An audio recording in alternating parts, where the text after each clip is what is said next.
जय श्री राम। ओम वक्रतुंड महाकाय सूर्यकोटि समप्रभा निर्विघ्नं कुरु मे देव सर्वकार्येषु सर्वदा। राम कीन्ह चाहि सोई होई, करे अन्यथा अस नहीं कोई। प्रभु श्री राम जिनकी लीला अपरंपार है। अंगद और रावण का संवाद चल रहा है और अंगद ने रावण से प्रभु श्री राम की प्रशंसा इस प्रकार की कि रावण अपनी प्रशंसा में डींगे मारता चला जा रहा है और डींग मारते हुए कहता है कि 60 ऐ दुष्ट बानर, समुद्र पर पुल बांधना कोई बहादुरी का काम थोड़े ही है।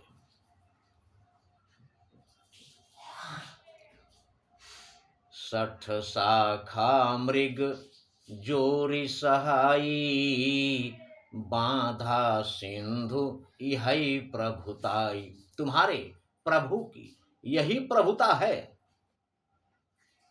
कि बानरों को इकट्ठा करके और समुद्र पर पुल बना दिया। इसमें कोई बहादुरी का काम थोड़े ही है। कहता है नाघहि खग अनेक बारिशा, सूर न होहि ते सब सुनु कीसा। रोज अनेकों पक्षी समुद्र को पार कर जाते हैं उड़कर। इससे वो वीर थोड़े हो जाते हैं? वो वीर नहीं है। जो समुद्र पार करेगा वो वीर होगा, ये जरूरी थोड़ी ही है। मेरी तरफ देख। मम भुज सागर बल जल पूरा, बूढ़े जहां सुर नरम बहुसूरा। मेरी भुजाओं के बल रूपी समुद्र, जो भुजाएं हैं हमारी, ये समुद्र हैं और इनमें जो बल है उस समुद्र का जल है। मेरी भुजाओं रूपी समुद्र के बल रूपी जल से भरी हुई भुजाएं हैं हमारी, और जिनमें बूढ़े बहु सुर नर, बहुसुर, बहुत देवता मनुष्य, बड़े बड़े योद्धा हमारे भुजाओं रूपी समुद्र के बल रूपी जल में कितनी बार डूब चुके हैं। 20 पयोधि अगाध अपारा, कोस वीर जो पाई ही पारा। रावण कह रहा है अंगद से कि मेरे भुजा रूपी समुद्र के बल रूपी जल में कितनी बार अनेकों देवता मनुष्य और बड़े बड़े योद्धा डूब चुके हैं, और मेरे पास ऐसा समुद्र एक नहीं 20 है। 20 भुजाएं हैं, और इसका मतलब है कि मेरे पास 20 समुद्र हैं ऐसे। और 20 पयोधि अगाध अपारा, और 20 जो अथाह समुद्र हैं हमारे पास। कोवस वीर जो पाई ही पारा। ऐसा कौन सा वीर संसार में है जो इन समुद्रों में पार पा सकता है? इन समुद्रों का पार पाना किसी वीर के बस की बात नहीं है।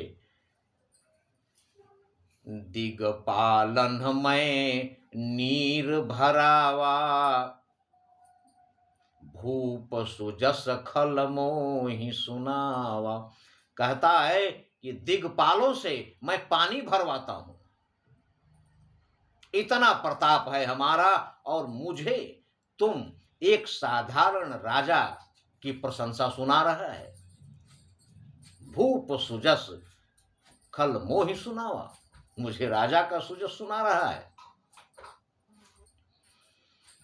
जौ पै समर सुभट तवना था।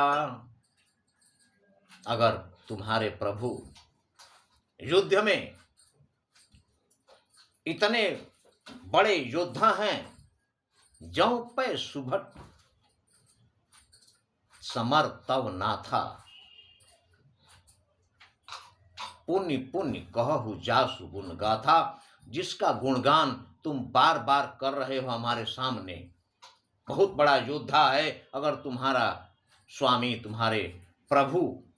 तो बसीठ पठवत के ही काजा, रिपुसन प्रीति करत नहीं लाजा। अगर इतना बड़ा योद्धा है तो बार बार मेरे पास दूत क्यों भेज रहा है संधि करने के लिए? दुश्मन से प्रीति करते हुए उसे लाज नहीं आती? बार बार दूत भेजना बहादुरी का काम नहीं है। इस पर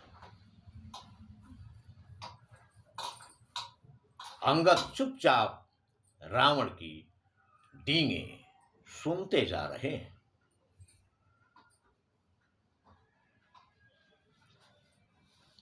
और कहता है रावण कि सूर कवन रावण सरिस, स्वकर काटिजे ही शीस। ऐसा रावण जैसा कोई सूरवीर है ही नहीं। ऐसा कौन सा सूरवीर है? सूर कवन रावण सरिस, रावण के जैसा कौन सा योद्धा है? स्वकर काटिजे ही शीस, जो अपने हाथ से अपना सिर काटकर हुने अनल अति हर्ष बहु बार साखी गौरीश।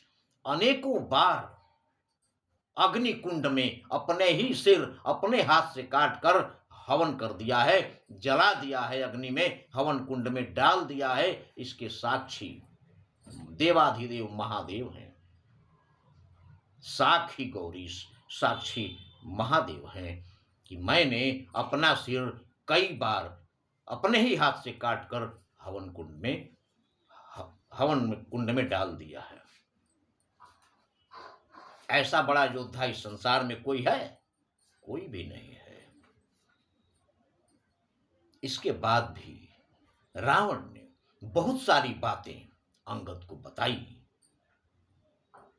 वो क्या है? ध्यान से, बड़े प्रेम से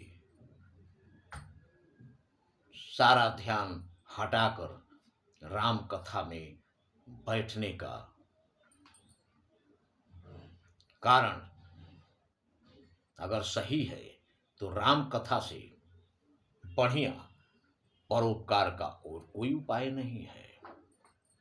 राम कथा सुंदर करतारी, संशय विहग उड़ावन हारी। राम कथा में बैठने के बाद सारी शंकाएं खत्म हो जाती हैं, क्योंकि राम कथा संशय विहग शंका रूपी पक्षियों को उड़ावन हारी, उड़ाने वाली है। यहाँ बैठने के बाद मन की सारी शंकाओं का समाधान हो जाता है, क्योंकि प्रभु श्री राम की कथा है ये। बशर्ते आपने पूरे ध्यान से प्रभु श्री राम की कथा सुनी तो। इसलिए आगे की कथा अगले वीडियो में, किंतु प्रभु श्री राम को कभी नहीं भूलें, क्योंकि संसार के सूत्रधार वही हैं। नहीं कलि कर्म न भगति विवेकु, राम नाम अवलंबन एकु। जय श्री राम।